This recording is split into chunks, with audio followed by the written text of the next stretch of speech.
최경영의 최강 시사.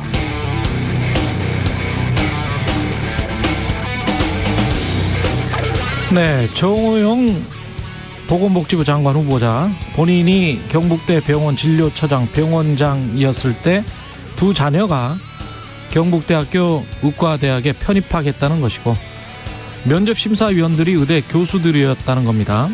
김인철 교육부 장관 후보자는 집행목적 일시 장소 등을 기재한 내부 품위 없이 골프장 이용료와 밥값 등으로 1억 4천만 원어치를 법인카드로 결제했다가 교육부 감사에서 적발됐었고요. 김대기 청와대 비서실장 후보자는 대기업 고문이나 사회이사 등을 하면서 최소 6억 4,100만 원을 받았다. 최소입니다. 이창량 산업통상자원부 후보자도 재벌 사회이사 등을 하면서 8억 원을 수령했다. 한덕수 총리 후보자 김앤장 고문하면서 18억 원 받고 역시 대기업 사회이사 출신이기도 합니다. 한화진 환경부 장관 후보자 삼성전자 사회이사 출신이고요. 이상민 행정안전부 장관 후보자 AK홀딩스 사회이사 했습니다. 지금까지 나온 것만 봐도 한 7명 된다는데요. 일단 이번 인사청문회 최대 쟁점은 이해상충이 될 것 같습니다. 김앤장 고문 출신이 총리고 대학 병원장, 재벌 대기업 사회이사 출신들이 다수 포진한 내각. 이 내각이 서민 민생 대책은 또 어떻게 세울지도 궁금합니다.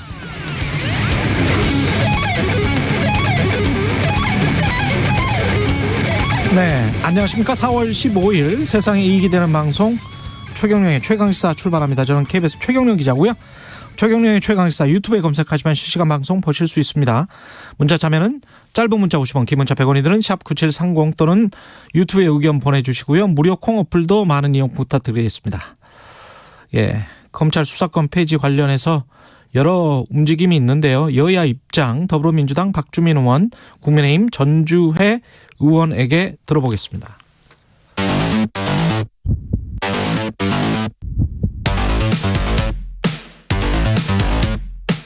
오늘 아침 가장 뜨거운 뉴스 언박싱. 네, 뉴스 언박싱 시작합니다. 민동기 기자, 김민하 평론가 나와 있습니다. 안녕하십니까? 안녕하세요. 예, 어제 또 윤석열, 안철수, 오전까지는 안철수 인수위원장이 전화를 꺼놨었거든요. 근데 어제 이제 이슈 오도독을 했단 말이죠. 이슈 오도독을 하는데 11시 정도까지 녹화를 했었는데 김병민 전 대변인이 그런 이야기를 하더라고요. 오후 되면은 전화기를 켜놓을 수도 있다. 그 말이 이 말이었던 것 같아요. 예. 그래서 이제 저녁에 서울의 강남의 한 식당에서 예. 윤석열 당선인하고 안철수 인수위원장이 반주와 함께 저녁 식사를 했다고 합니다. 그 자리에는 장제원 당선인 비서실장도 이제 함께했다라고 하는데요. 일단 윤석열 정부 성공을 위해서 하나가 되자 이렇게 좋게 마무리가 됐다라고 하고요. 어제 이제 뭐 고용노동부라든가 농림축산식품부까지 장관 인선이 이제 마무리가 되지 않았습니까? 그래서 18개 부처 장관 인선이 마무리가 됐는데 결과적으로 딱 놓고 보면은 이른바 안철수계 사람들은 한 명도 포함이 안 됐거든요. 그래서 이제 오후까지 원래 오후 일정도 있었는데 일단 안철수 위원장이 오후 일정에도 참가를 안 했습니다. 그래서 이게 뭔가 좀 거치와 관련해서 결단을 내리는 것 아니냐라고 언론들이 해석을 했는데 일단 저녁에 극적으로 만난 것으로 일단 됐고요. 일단 봉합 국면으로 접어든 양상인 건 분명한 것 같은데 왜 이렇게 갑자기 또 봉합 국면이냐? 언론들의 해석은 크게 두 가지입니다. 일단 이렇게 되면은 윤석열 정부가 출범하기도 전에 안철수 위원장이 만약에 어떤 그 거치의 결단을 하게 되면은 인수위원장 사태 같은. 그렇습니다. 6일 지방선거에 굉장히 악영향을 미칠 수 있다. 그리고 안철수 위원장 입장에서도 향후 정치적인 타격 등을 감안했을 때 만약에 사퇴하고 난 그 이후 행보 있지 않습니까? 예. 그게 아주 뾰족한 뭐가 없습니다. 그래서 양측의 어떤 이런 점을 감안을 해서 좀 봉합 국면으로 간 것 아니냐. 언론들의 해석은 대략 이렇습니다. 지금 말씀하신 대로 안철수 위원장은 또 철수하냐 이렇게 되는 거죠, 얘기가. 그래서 사실 이 저녁 식사에서 아주 뭐 이 그동안에 이제 문제를 풀 수 있는 묘수가 뭐 나왔다든지 정말 중요한 얘기가 나왔다든지 이랬을 것 같지는 않아요. 일부 보도에 의하면 합당 관련해서 그동안 있었던 쟁점 뭐 돈 문제 이런 것들 왜냐하면 양대 조직이 합치려면 뭐 부채라든가 이런 것들 그리고 이 당직자들의 고용 승계 문제 뭐 이런 것들이 복잡할 거잖아요. 그렇죠. 그런 것들을 뭐 해소했다 뭐 이런 얘기도 나오는데 그건 합당의 프로세스에 관련된 것이고 지금 핵심 문제는 인수위원장 그리고 공동정부라는 어떤 명분에 맞는 그런 이 인선들이 진행이 됐느냐가 이제 핵심 쟁점이었던 거지 않습니까? 18개 부처 다 끝났는데 뭐 공동정부는 그렇죠. 뭐 물 건너갔죠. 그렇죠. 다 끝났는데 예. 근데 애초에 그럼 공동정부가 뭐였지? 이제 이런 의문도 있고 한데 어제 이제 좀 얘기들 중에 단서들이 좀 보이는 게 한덕수 총리 후보자가 그런 얘기 했어요. 이 어떤 그 내각에 들어가는 후보자들만 뭐 공동정부의 대상인 게 아니다. 공동정부는 여전히 이제 그런 맥락으로 가는데 예를 들면 내각에 들어가지 않으면 공공기관장 예를 들면 공공기관장이라든지 네. 무슨 또 이제 뭐 대통령 참모도 될 수가 있겠죠. 이런 부분들, 그러니까 청문회를 안 거쳐도 되는 분야에 대해서는 뭐 배려할 수 있다는 취지로 해석할 수 있는 그런 얘기들을 했기 때문에 뭐 그런 부분에서 이제 얘기들이 오가지 않았을까 싶은데 그런데 그런 정도의 얘기로 안철수 위원장이 또 신뢰를 잃었다가 회복하는 것도 사실 좀 이해는 잘 안 되거든요. 그래서 이거는 결국 제가 볼 때는 안철수 위원장이 상당한 회의를 느꼈지만 예.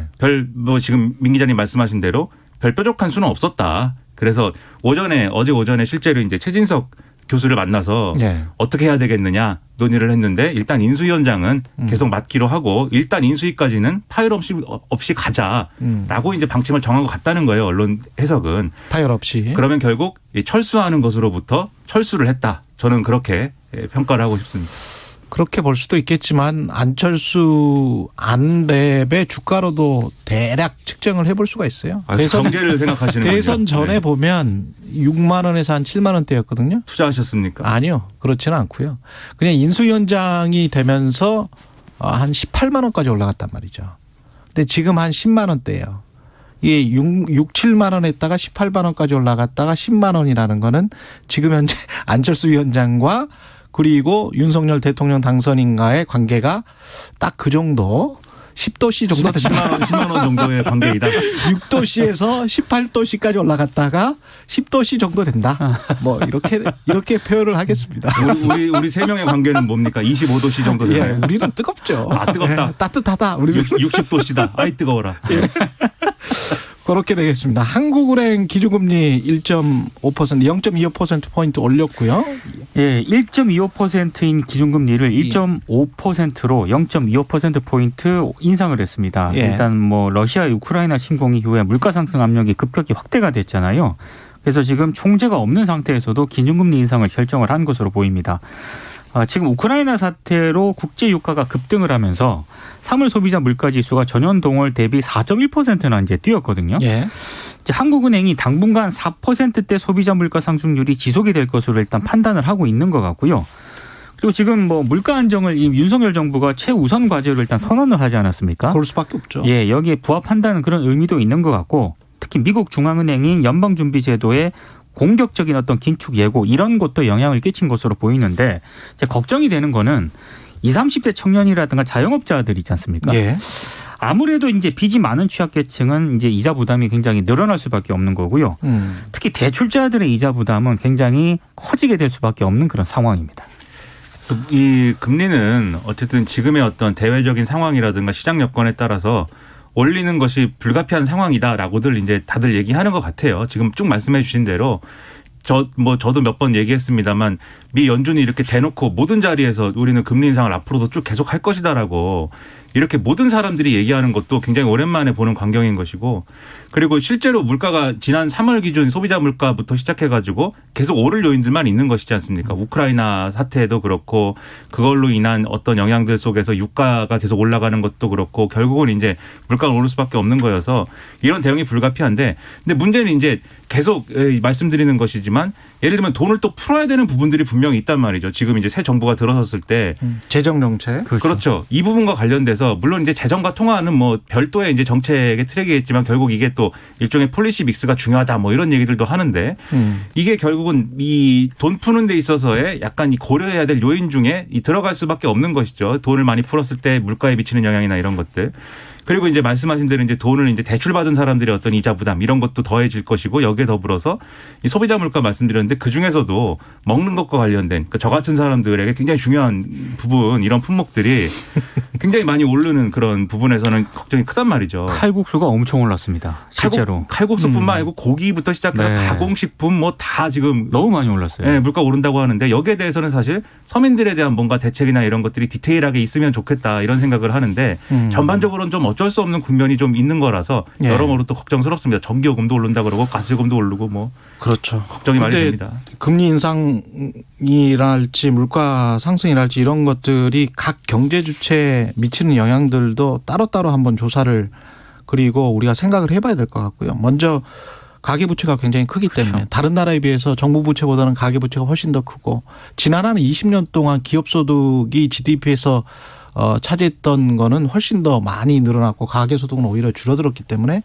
그걸 역으로 이야기를 하면 가계소득은 GDP에서 차지하는 비중이 줄어들었지만 가계부채는 계속 늘어났다는 그렇죠. 거면 가계가 굉장히 지금 힘들 수밖에 없다. 그렇죠. 그런데 그런 상황에서 금리가 인상이 되면 가계는 당연히 소비를 적게 하게 되는 것이고 그거는 경기 침체로 이어지는 거거든요. 그걸 다시 이제 거시적으로 보면 경기 침체 국면은 막아야 되는 게 또 정부의 그렇죠. 입장이란 말입니다. 그러면 앞으로 윤석열 정부는 경기 침체를 막으면서 어떻게 하면 이걸 소프트 랜딩 시킬 것인가. 소프트 랜딩의 그 목적이라는 거는 목표라는 것은 물가도 잡고 그러면서도 자산 부채랄지 이런 버블이 계속 진행되는 것도 막고 그러면서도 금리 그 경기 침체도 막고 경기 침체가 오는 것도 막고 이 물가 상승과 경기 침체 맞는 것 두 가지를 다 제어할 수 있는 그런 정책으로 가야 되는데 할 일이 많네요. 그 두 가지의 상반되는 목표를 도달하는 게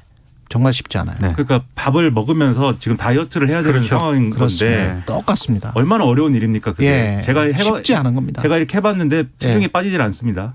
운동을 열심히 해야죠. 거기다 이제 부동산 자산 문제, 가격 거품 문제가 있고 아주 특이하게 우리나라만 가지고 있는 전세가 결국은 채무잖아요. 그렇죠. 예, 전세를 지금 공식 통계에는 채무로 안 넣고 있단 말이죠. 그 채무 문제가 있고 게다가 다른 나라와는 다르게 이자만 상환하는 가게들이 또는 기업들 중소상공인들 같은 경우 대부분이란 말이죠. 한 50% 정도 돼요. 그리고 60, 70대 이상에서도 제가 본 통계로는 한 30% 정도. 그러면 그분들은 계속 지금 이자만 내고 있는 거예요. 그러면 원금은 언제 갚습니까? 그분들의 생각은 자산 가격이 올라가면 내 아파트 가격이 올라가면 그거 팔아서 그렇죠. 갚겠다는 그렇죠. 거잖아요. 근데 50대 이상이 지금 굉장히 많이 가지고 있고 아파트와 각종 뭐 이런 것들을 많이 가지고 있고 그 사람들이 이자만 내고 있다. 상당수가. 이거는 한국적인 특색이에요. 그래서 이게 어떤 식으로 다가올지는 정말 고민을 해봐야 될 것 같습니다. 그러면 당장 또 원금까지 갚아라? 그럼 바로 경기 침체입니다. 그럼요. 예, 소비를 못 해요. 갑자기 20만 원 갚다가 100만 원 갚아야 되는데. 예. 굉장히 골치 아픈 문제입니다. 이게 누적된 문제고 근데 이제 이게 물가 상승 국면에서 한 10여 년 만에 지금 물가 상승 국면이 나타났기 때문에 경제 이창용 한국은행 총재 입장 그 한국은행 총재가 잘 하셔야 될 것 같고. 그러니까 경제팀이 예. 굉장히 이 묘수가 있어야 될 것 같아요. 추경호 경제부총리도. 부총리 예. 그다음에 누가 될지 모르지만 경제 수석 비서관 그다음에 지금 말씀하신 한국은행 총재 머리를 맞대고 또 뭐 여러 가지 논의를 해야겠죠. 장관 후보자들과 관련한 의혹들은 계속 나오고 있네요. 정호영 복지부 장관 후보자 아들이 있는데요. 경북대 의대 편입학 시험에 응시를 하면서 자기소개서를 제출했는데 예. 연구실 선배들이 놀랄만한 새로운 아이디어를 제안했다면서 유력 학술지 등재 논문을 첨부를 했거든요.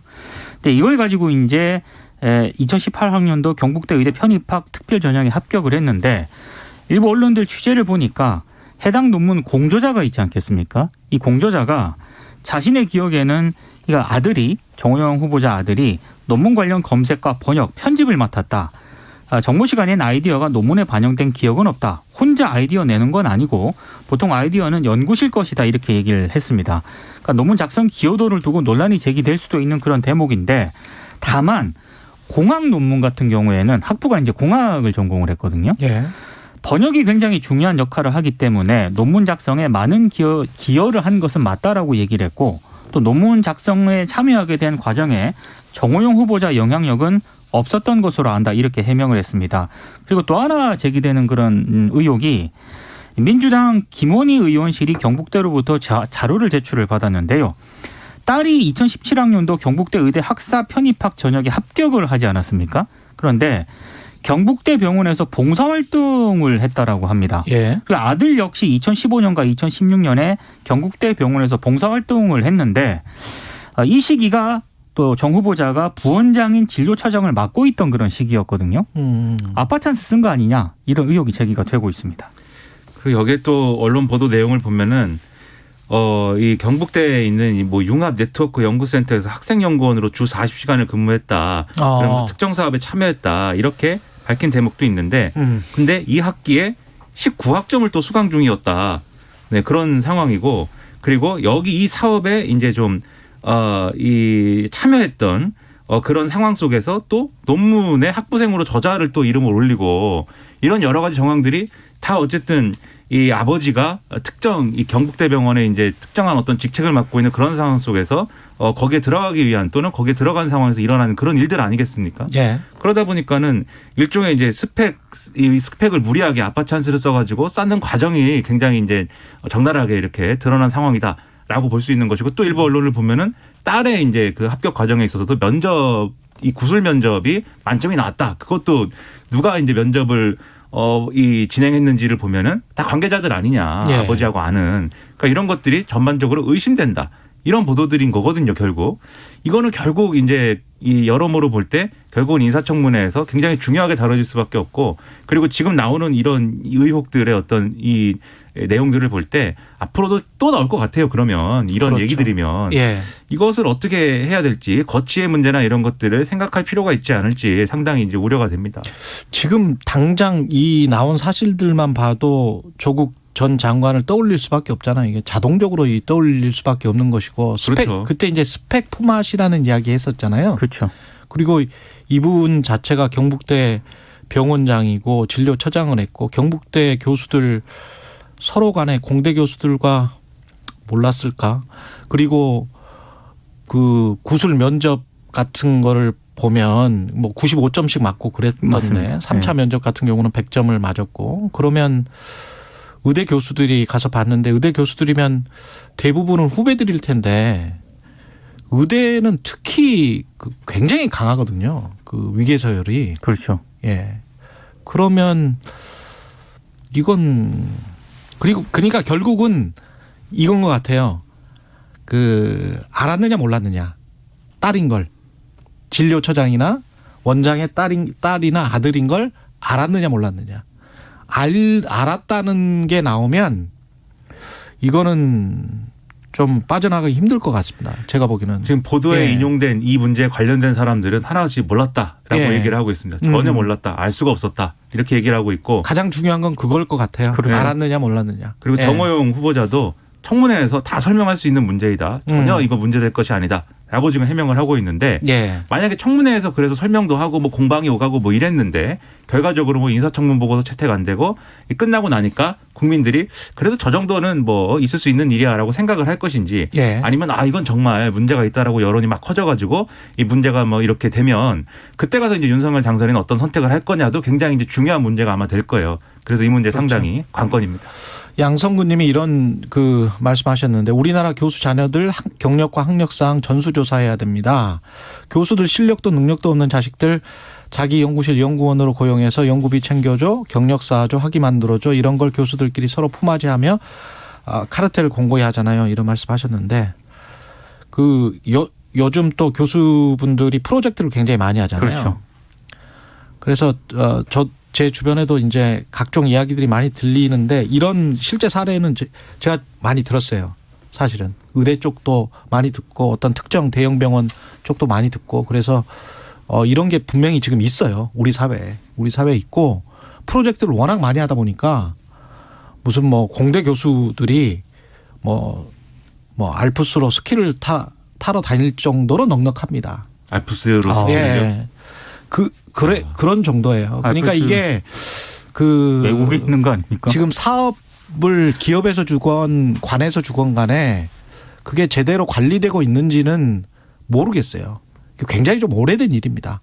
사실은. 그렇죠. 예. 관련 보도나 이런 것들도 과거에도 나오고 뭐 이런 것들도 있고 그렇죠. 고질적인 문제인데 예. 그 현장을 다시 인사청문회를 통해서 또 우리가 확인하고 보게 되는 거잖아요. 예. 그러면 여기에 대해서 이제 앞으로 그러면 한국 사회가 그러면 이러한 이제 여러 가지 구조 속에 있는 인물을 장관으로 그냥 이제 할 수 있는 것이냐 여기에 대한 논쟁과 판단이 있어야 되는 거고 맞습니다. 그 결과가 예. 어떻게 나올 것이냐 굉장히 새 정부의 방향이나 갈 길을 좌우할 수 있는 문제가 될 겁니다. 좌나 우나 이런 게 아니고요. 이거는 기득권. 그렇죠. 아주 공고한 기득권의 문제예요. 그리고 그 기득권은 좌우 진보 보수 다 있다고 저는 봅니다. 그렇습니다.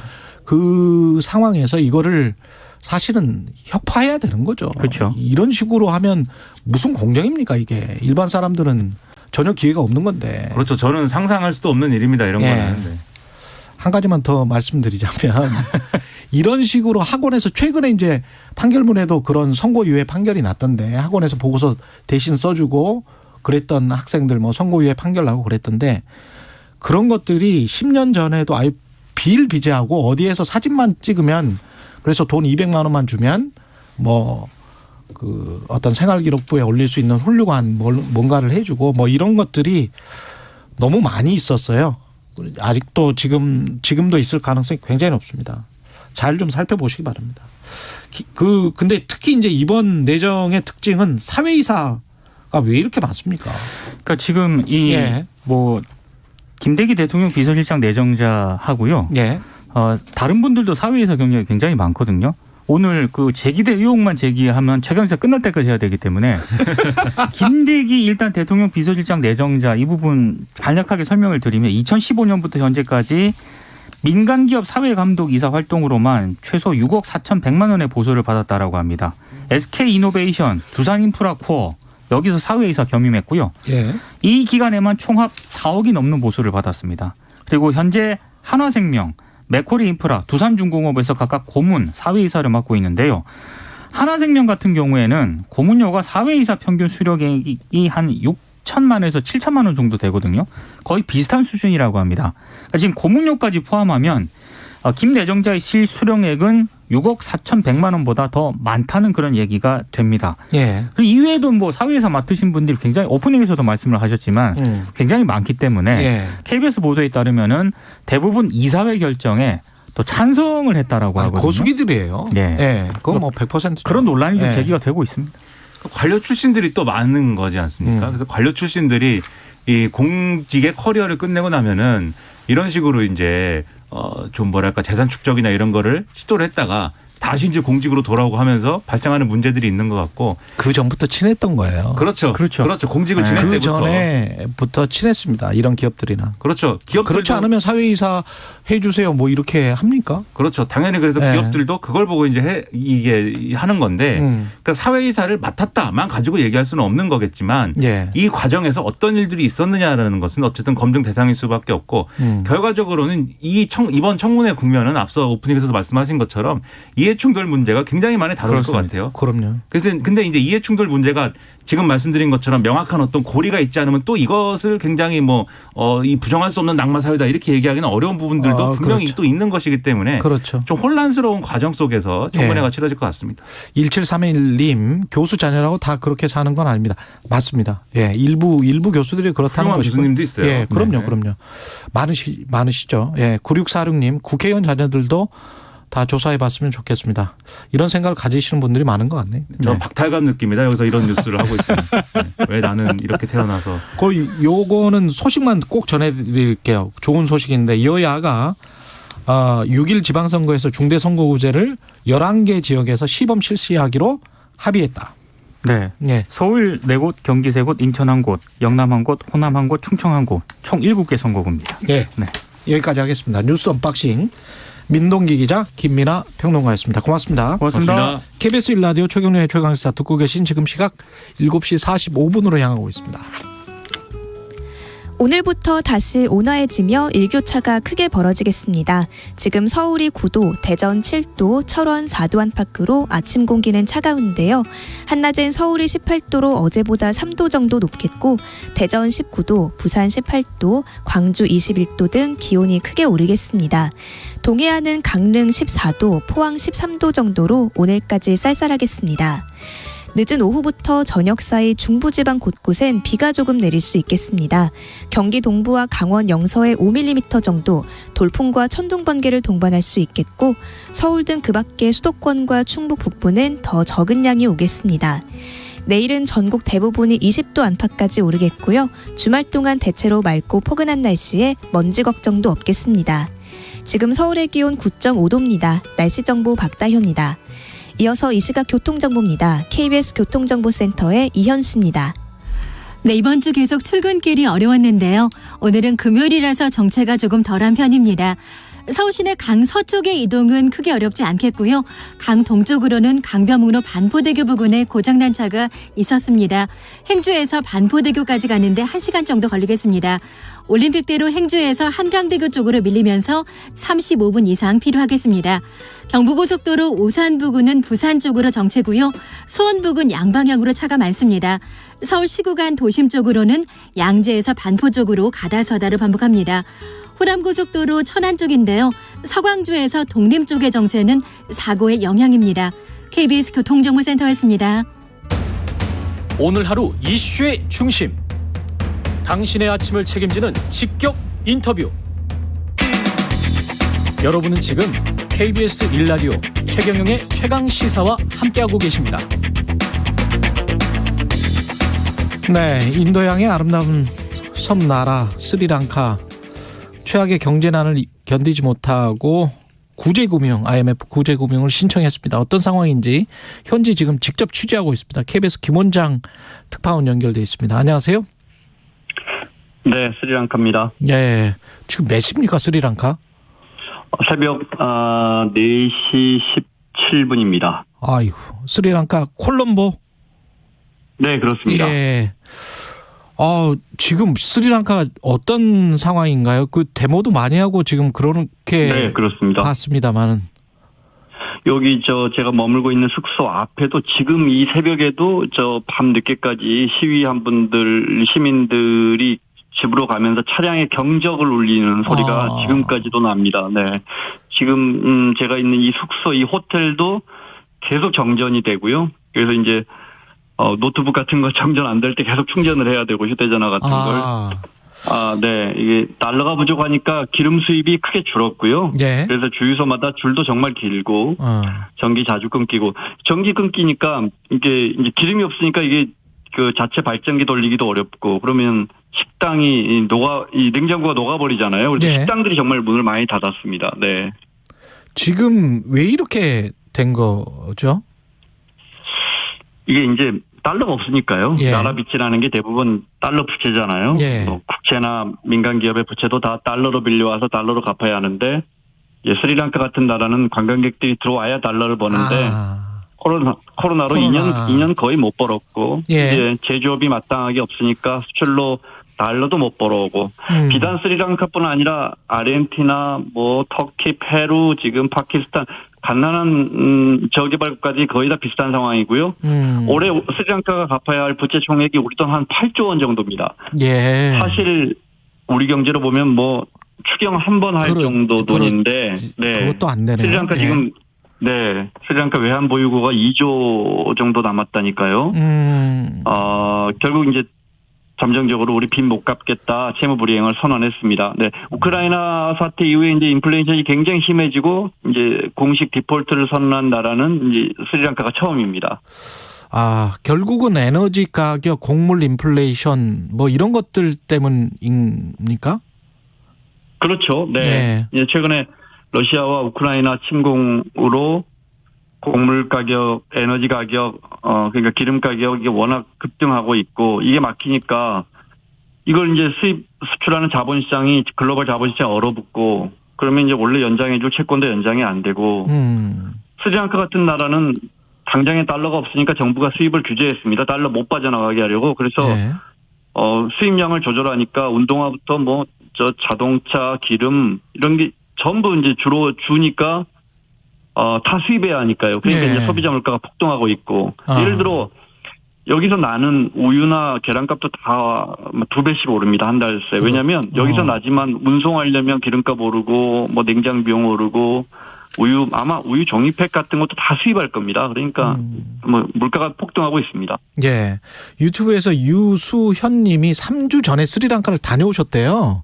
근데 그때도 네네네. 주유소 앞에 줄이 100m 넘게 섰고 결국엔 정치가 네. 문제라고 현지인이 말해줬다고 하는데 네네네. 그 정치가 그래서 지금 데모나 시위를 많이 하는 건가요? 뭘 요구를 하는 매우 겁니까? 특이합니다. 네, 네. 그렇습니다. 네, 형제들이 집권해 있는데요. 라자팍사라는 2005년에 집권했으니까 지금 17년째 마힌다 라자팍사 전 대통령이 지금 다시 총리를 하고 있고, 그럼 대통령은 누가 하느냐? 그 총리의 동생 고바타야 라자팍사가 대통령직을 하고 있고, 그러니까 둘째가 총리, 셋째가 현 대통령, 큰형 차말이 우리로 따지면 뭐 행정부 장관 정도, 막내 바실이 이제 가장 욕 많이 먹는 사람인데 재정부 장관을 하다가 며칠 전에 사임했고, 조카들도 장관을 하고 있고, 그 총리하고 있는, 그러니까 대통령하다 총리하고 있는 마힌다 라자팍사의 재산만 줄잡아 한 2조 원이 넘는다고 하니까요.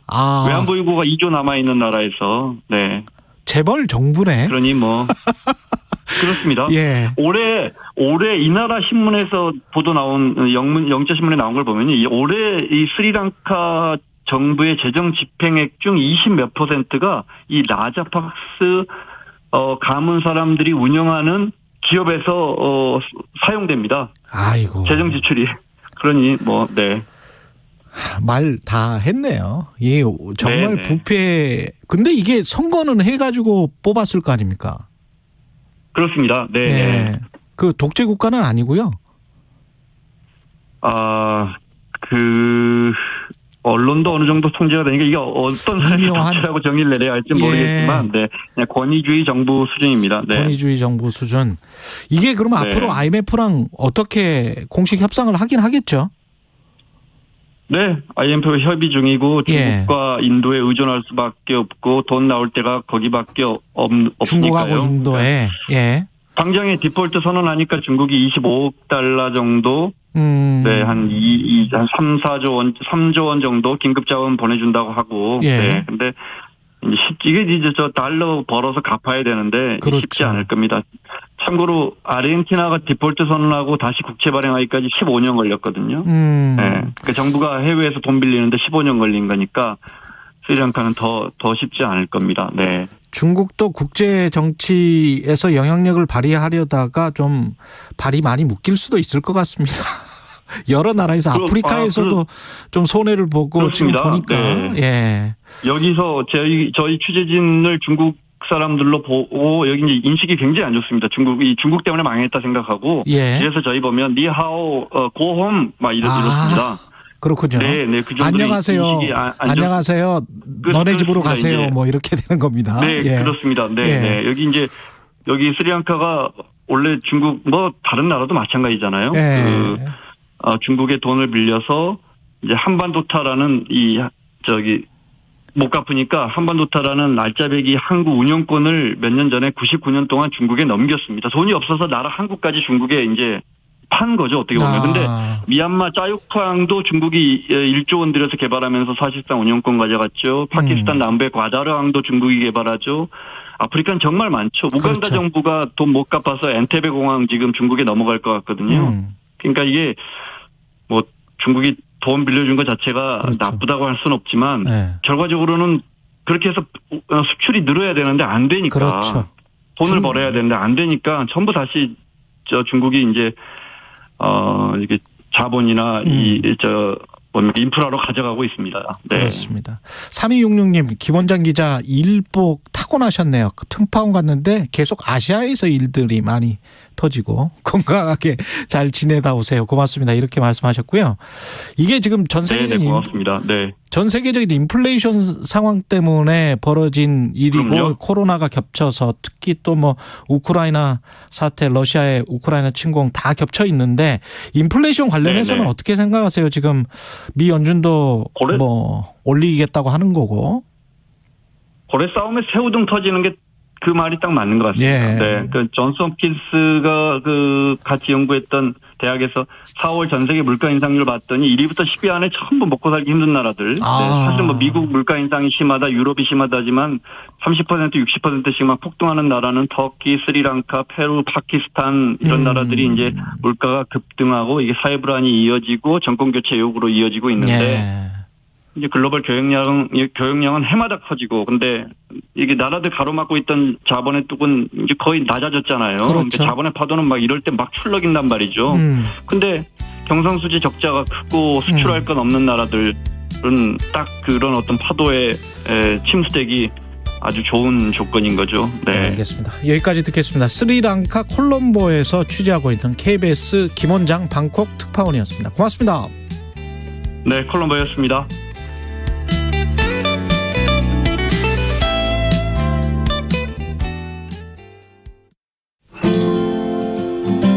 언젠가는 제가 겪은 참사에 대해서 단 한 가지의 의문점도 가지지 않고 제가 제 입으로 잘 설명할 수 있는 시간이 꼭 주어졌으면 좋겠다는 생각이 들고요. 2022 KBS 연중기획 기억을 기록하다. 사실 저희가 기억해달라는 거는 세월호만을 기억해주고 세월호만의 진상규명을 바라는 것이 아니거든요. 사실 지금도 보통 많은 분들이 그냥 화물을 많이 실었고 불법 구조를 해서 생긴 참사인데 왜 이거를 지금까지도 끌어오면서 진상규명을 주장해 이렇게 많이 말씀하시는데 우리는 참사를 겪은 당사자이기 때문에 그래도 당사자가 아니더라도 참사가 일어난 것을 두 눈으로 바라본 국민이기 때문에 우리가 의문점을 가지는 부분들에 있어서는 진상규명이 필요하지 않을까라고 생각이 듭니다. 지금도 저희도 알게 모를 굉장히 크고 작은 사회적 참사들이 일어나고 있고 그런 사회적 참사가 일어났을 때 늘 그래왔듯이 세월호가 또 그래왔듯이 아직까지도 그 원인과 향후 대처가 미흡하다는 생각이 굉장히 많이 들거든요. 제2의 세월호, 제3의 세월호가 반복될 수 있겠구나라는 생각이 들어서 적어도 우리 사회에서는 반복되지 않았으면 하는 마음에 저희는 진상규명을 외치고 있거든요. 세월호로 과연 끝이었는지 혹은 세월호가 처음이었는지 계속 고민해볼 필요가 있지 않나라는 생각이 듭니다. 세월호 생존 피해자 김도연 학생은 기억합니다. 벌써 8년이 지났지만 진실과 아픔은 4월의 그날에 머물러 있습니다. 당신과 대한민국의 기억 KBS가 기록합니다.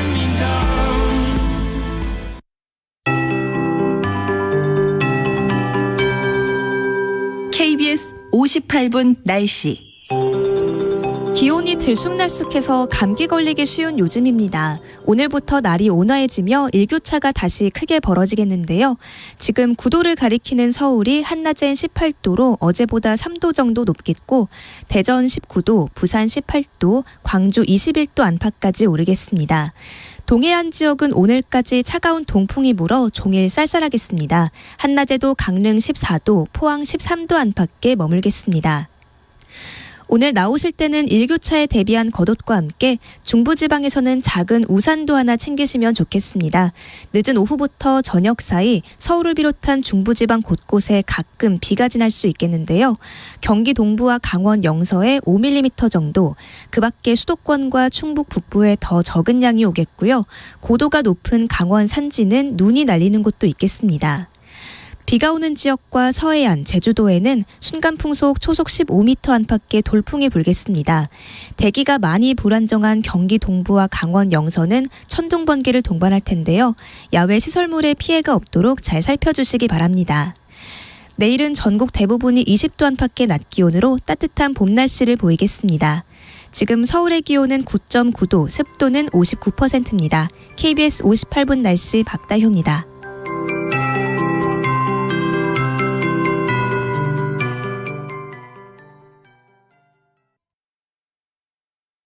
정성을 다하는 국민의 방송 KBS가 8시를 알려드립니다.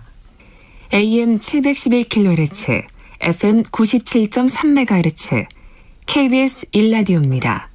HLKA.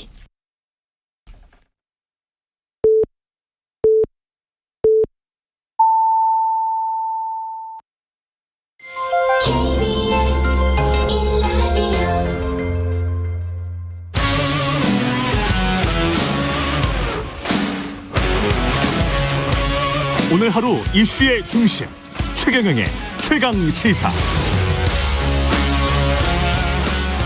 네, 한동훈 법무부 장관 후보 지명 그리고 검찰의 수사권 폐지 둘러싸고 여야가 연일 강대강으로 충돌하고 있고요. 어제 박범계 법무부 장관 출석한 국회 법사위에서도 다시 격돌했습니다. 여야 국회 법사위원 차례로 만나보겠습니다. 국회 법사위 더불어민주당 간사 박주민 의원님 나오셨습니다. 안녕하세요. 예, 안녕하십니까. 네. 일단 어제 법사위랄지 뭐 이런 것들 좀 이야기하기 전에 네. 서울 시장 후보로 지금 나오신 거 아니에요? 네, 뛰겠다 이렇게.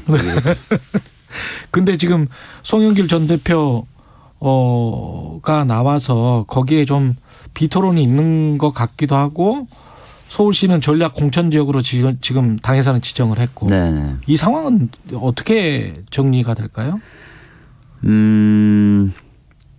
제가 지금까지 확인한 바로는 고민하는 분들이 조금 더 있다. 더 있다. 그러니까 경선 참여의 문을 좀 더 열어놓자.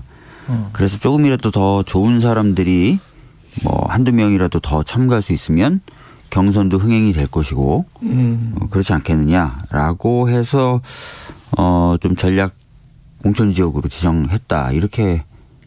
그러면 알고 당에서 있습니다. 이렇게 임의로 결정하는 게 아니고 전략 공천 지역으로 경선도 할 수 있고 아니면은 굉장히 경쟁력 있는 후보가 나타나면 그 사람을 지명할 수도 있고 뭐 그런 겁니까? 그렇습니다. 그래서 예. 뭐 기존의 룰대로 진행할 수도 있고요. 예. 룰을 다 바꿀 수도 있습니다. 전략 그래요? 지역으로 지정이 되면은. 그래서 뭐 경선을 할 수도 있고 말씀하신 대로 경쟁력 있는 사람 한 사람을 추대할 수도 있고 또 경선의 룰도 원래는 저희가 당원 5, 시민 5 이렇게 돼 있는데 예. 이거를 그냥 오픈 프라이머리로 해버릴 수도 있고요. 그 방식도 마음대로 정할 수 있습니다. 최근에 뭐 오세훈 현 시장과의 가상 대결에서 박주민 의원님이 지지율이 가장 높게 나왔던데 MBN에서 한 거요? 이거 그러면 이제 속으로 좀 생각을 할 거 아니에요. 전략 공천 후보 정하는 방식과 관련해서 어떻게 했으면 좋겠다 나는. 뭐 방식보다도요. 네. 저 같은 경우 지금 법사위에서 검찰개혁 관련된 작업들을 하잖아요. 네. 그러니까 사실상 뭘 해볼 시간도 없었거든요. 네. 그래서 지금 해보려고 그러니까 또 전략지역으로 지정이 돼서 또 뭘 못하고 있는 상황이 됐어요. 물론 이런 상황에서도 뭐 마이웨이 하고 계신 송영길 의원님도 계시지만. 예. 그래서 뭐 방식이 중요한 게 아니라 좀 움직일 수 있게라도 좀 해줬으면 좋겠다. 이런 생각이 좀 듭니다. 예. 외부나 내부에서 지금 새롭게 이야기 나오는 인물들이 이낙연, 뭐 강경화, 박영선, 박지원, 박용만 뭐 있습니까? 모르겠습니다. 뭐 이게 뭐 당에서 거론되는 것 같지는 않고요. 방금 말씀하신 그 분들이 예. 뭐 몇몇 의원님들이 언론과 인터뷰에서 얘기를 하시는 것 같고 예. 그런데 또 박용만 님 같은 경우에는 또 언론 인터뷰에서 자기는 전혀 생각이 없다 이렇게 또 얘기를 했었고 예. 그래서 이제 의원들이 이제 생각하기에 괜찮은 분들이 언론에 언급은 되는데 또 그분들이 진짜 의사가 있는 거냐 이건 또 확인이 또 안 되고 예. 정작 확인을 해보면 또 의사가 없다 이렇게 또 알려지기도 하고요. 그래요. 네. 이낙연 전 총리 같은 경우는 어떻습니까? 글쎄요, 저도 뭐 직접 소통을 하거나 그러진 않는데 예. 주변에 이제 계신 분들 몇몇 분들한테 여쭤보면은 뜻이 이렇게 있진 않다. 있지는 않다. 이런 쪽의 이야기들을 제가 더 많이 듣고 있습니다. 예. 이 한동훈 법무부 장관 후보자 전격 지명했는데 네네. 저는 그렇게 처음에는 생각을 했거든요. 대부분의 언론인들이 그렇게 생각을 했을 것 같은데 어떤 민주당에 대한 반발, 당론 결정하고 나서 한 이틀 뒤에 그렇게 했으니까. 그런데 그게 아니고 인수위 처음부터 법무부 장관은 한동훈이다라고 당선자가 그렇게 말을 했었다. 네. 그리고 그거를 전해 들었다라고 어제 권성동 원내대표가 최경영의 최강시사에서 이야기를 했거든요. 네네네. 어떻게 생각하세요? 저도 처음에는 깜짝 인사다 이렇게 생각을 했는데 가만히 생각해 보면은 방금 말씀하신 것처럼 깜짝 인사라기보다는 오래전부터 기획된 인사였다 이렇게 좀 생각이 되더라고요. 우선은 아시겠지만 청와대 민정수석실을 폐지하겠다. 그리고 그 기능 중에 인사검증이라든지 이런 기능을 법무부로 이관하겠다고 얘기했어요. 그러면 공직자에 대한 모든 정보가 신상에 대한 여러 정보가 민정수석실에 모이는 게 아니라 법무부에 모이게 되는 거예요. 인사 사정을 하게 되네요. 인사 사정에 관련된 기능을. 그럼 다른 부처의 우위에 있는 부처가 되는 거죠. 사실상. 예. 그럼 그 부처에 누구를 그러면 보낼까? 최측근을 보내겠죠. 그렇게 생각을 해보면 민정수석실 폐지, 법무부로 일부 기관 이관 이런 흐름들이 좀 연속된 것이었고 최종적으로 그 법무부에는 가장 최측근을 보낸다. 이렇게 아마 예정이 돼 있었고 계획을 했었던 것 아닌가. 계획이 다 돼 있었던 것이다. 그런 느낌이 저도 들더라고요. 처음에는 저도 이게 깜짝 인사라고 생각했는데 그런 흐름을 쫙 봤더니 이건 미리 좀 생각을 했었던 거구나 이런 느낌이 들었고 또 워낙 아끼는 분이니까 뭔가 이런 얘기도 돌아요 정치권에서는 후계. 후계. 네, 정치인으로 좀 만들고 후계로 삼으려고 하는 것 아니냐 이런 얘기도 좀 나오거든요. 그 인사청문회에서 어떤 부분이 주요 포인트가 될 것 같습니까? 한동훈 법무부 장관 후보자 같은 경우는? 전통적으로는 신상에 관련된 이야기들이 주로 거론이 되는데 이번에 좀 그럴 수도 있을 것 같아요. 그러니까 지금 범죄 혐의를 받고 있는 것들이 있어서요. 그 다음은 이제 법무부 장관이니까 법무부의 업무, 특히 이제 검찰에 대해서 어떻게 할 것이냐 이런 부분들이 주로 쟁점이 되겠죠. 범죄 혐의는 뭘 말씀하시는 거예요? 물론 무혐의 판정 나왔었던 채널A 검언 유착 사건도 있긴 있지만 여전히 이제 고발 사주 의혹이나 이런 부분에서 연관이 돼 있다 이런 이야기들이 나오고 있지 않습니까? 그러니까 그런 부분에 있어서 질문이 나오겠죠. 그다음에 그 법무부 검사를 어떻게 할 것이냐 법무부의 입장 거기에 관한 질문이 나올 거라고 했는데 이미 그 수사권 폐지 이거는 반대한다. 이렇게 첫 일선이 그거 아니었습니까? 그런 부분부터 시작해서 좀 쟁점이 되겠죠. 그대로 이제 그 맞부딪히게 될 건데 이 수사권 폐지와 관련해서는 권성동 원내대표는 윤석열 당선자 본인 이 수사 기소권 분리에 관해서 그 방향성에는 원래 그 찬성을 했었잖아요. 인사청문회 때는 찬성을 했었죠. 그 2019년이었나요? 그때는 찬성을 했었는데 그러면 앞으로 그 충분히 유예 기간을 두고 막 그 여러 토론과 합의와 그리고 지금 현재 굉장히 좀 경찰 그러니까 두 가지 걱정을 하는 것 같아요. 경찰 비대화.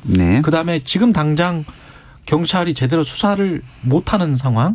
조직과 예산도 없고 수사기법도 발달하지 않았고 검찰에 비해서 그런 어떤 걱정들 때문에 그런 것 때문에 이제 민생이 오히려 힘들어질 수 있다. 피해자들, 범죄 피해자들이 힘들어질 수 있다. 이런 주장인 것 같은데 그래서 이제 1, 2년 정도 충분히 숙고를 해봐야 된다. 그런 말인 것 같습니다. 야당은. 야당이죠. 아직까지는. 수사를 제대로 할 것이냐라는 부분에 있어서는 진짜 걱정하시는 분들이 많더라고요. 그런데 걱정하실 수는 있을 것 같긴 한데 약간 잘못된 사실에 근거해서 걱정하시는 분들도 또 많더라고요. 우선 6대 범죄에 관련돼서 검찰만 지금 수사하고 있는 줄 알고 계신 분들이 굉장히 많아요. 검찰만 수사하는 게 아니라 경찰도 지금 현재도 수사를 하고 있습니다. 그렇겠죠. 경찰은 1년이 아니라 지금 현재 6대 범죄에 해당하는 범죄를 한 40만 건 처리하고 있고요. 검찰은 한 4만 건 처리하고 있습니다. 그러니까 10배 이상을 이미 경찰이 처리하고 있어요. 그래서 6대 범죄 그 중요한 범죄에 대한 수사를 경찰로 옮기면 경찰이 제대로 수사할 수 있을까? 아니라는 거예요. 이미 하고 있고 훨씬 더 많이 하고 있습니다. 그거는 좀 참고해 주셨으면 좋겠고 비대화, 통제 이런 문제에 대해서 걱정하시는 분들이 계신데 그래서 저희들이 얘기하는 게 독립된 감찰기구 설치. 그다음에 경찰 기관을 장기적으로는 수사권을 다양한 영역의 수사기구를 설치하고 또 한국형 FBI 같은 그런 수사기구를 만들겠다 이렇게 얘기를 하는 거죠. 시점과 관련해서도 이제 의문이 많이 드는 거죠. 네. 왜 뭐 지난 몇 년 동안 절대 다수의 의석이었는데 왜 지금이냐? 저희가 사실은 뭐 더 빨리 했었어야 된다는 생각이 좀 드는데 계속 말만 하고 안 하거나 못했죠. 근데 이번 대선에서도 저희가 공약으로 또 내세웠고 이거를 또 안 하고 지나간다. 지방선거 있으니까 이렇게 되면은 사실 언제 하냐 이거죠. 그러니까 그런 차원인 거고 특히 이제 과거에는 저희가 그 검찰 기관에 대한 개혁을 하면은 전에도 말씀드렸지만 너희들 향한 칼날을 무디게 하려는 것 아니냐는 비판과 오해를 받았잖아요. 국민의힘이 지금 그렇게 이야기하고 있죠. 근데 이제 정권이 바뀌지 않습니까? 그래서 수사 기소를 아무리 분리해도 윤석열 정부의 기관이 수사하고 윤석열 정부 하에 기관이 기소하는 거예요. 윤석열 정부의 경찰청장, 중수청장 뭐 이렇게 되는 거네요. 그러니까 이제는 뭐 분리해서 저희들에 대한 수사의 칼날이 무뎌지거나 이런 게 이론적으로 성립할 수가 없는 상황이 됐죠. 그러니까 약간 그런 오해에서 벗어날 수 있는 상황에서 그리고 이미 여러 차례 약속을 했고 길게 끌 것도 아니고 정상적인 어떤 권력기관 개편이니 빨리 하고 그다음에 여러 가지 다른 과제들도 하자 이렇게 된 거죠. 그 문재인 대통령 고병석 님이 이런 질문을 하셨네요. 박병석 의장이나 문재인 대통령 생각은 관련해서 어떤지. 제가 뭐 직접 확인한 바는 없습니다. 그러니까 사실 이제 이 검찰개혁 관련된 법안을 만든다든지 이거를 핵심 과제로 삼는다든지 하는 것은 이제 원내 지도부나 이 지도부에서 주도하고 있는 것이고요. 특히 통과 전략이라든지 이런 것들은 이제 원내 지도부가 숙고하고 있는 것으로 알고 있고 준비하고 있는 것으로 알고 있습니다.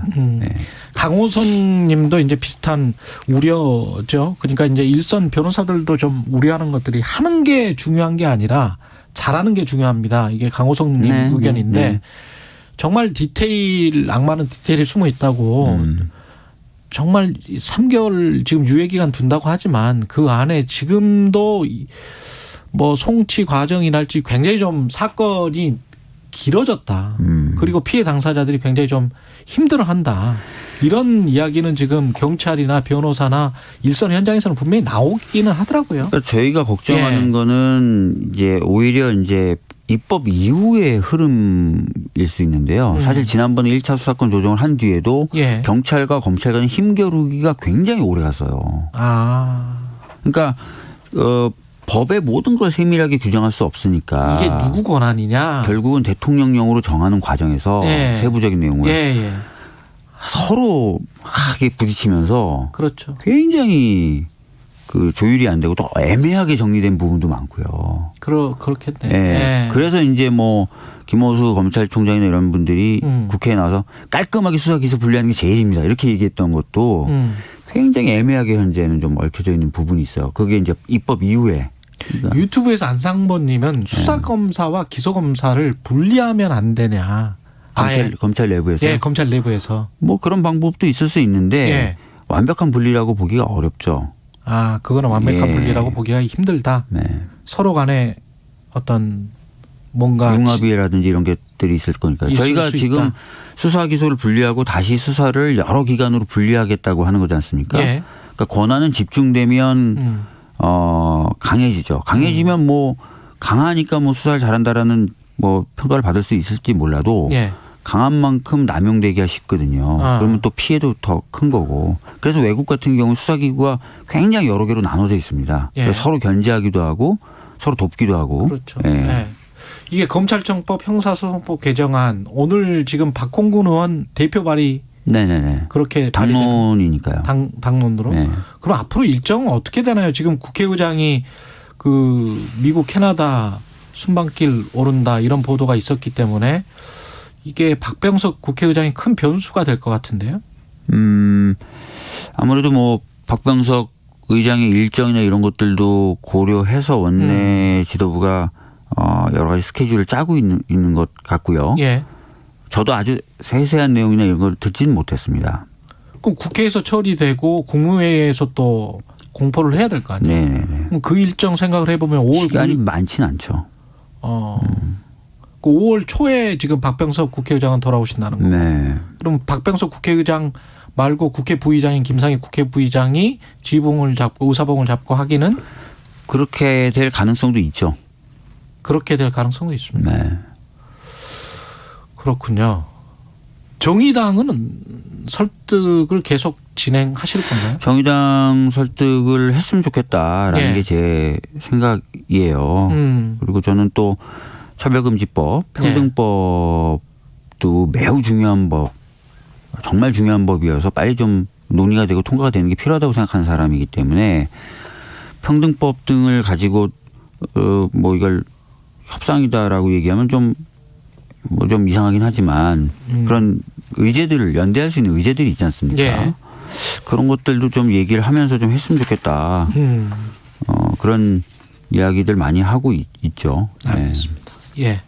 여기까지 하겠습니다. 더불어민주당 박주민 의원, 예. 국회 법사위 민주당 간사였습니다. 고맙습니다. 네, 감사합니다. 공정, 공익, 그리고 균형. 한 발짝 더 들어간다. 세상에 이익이 되는 방송. 최경영의 최강시사.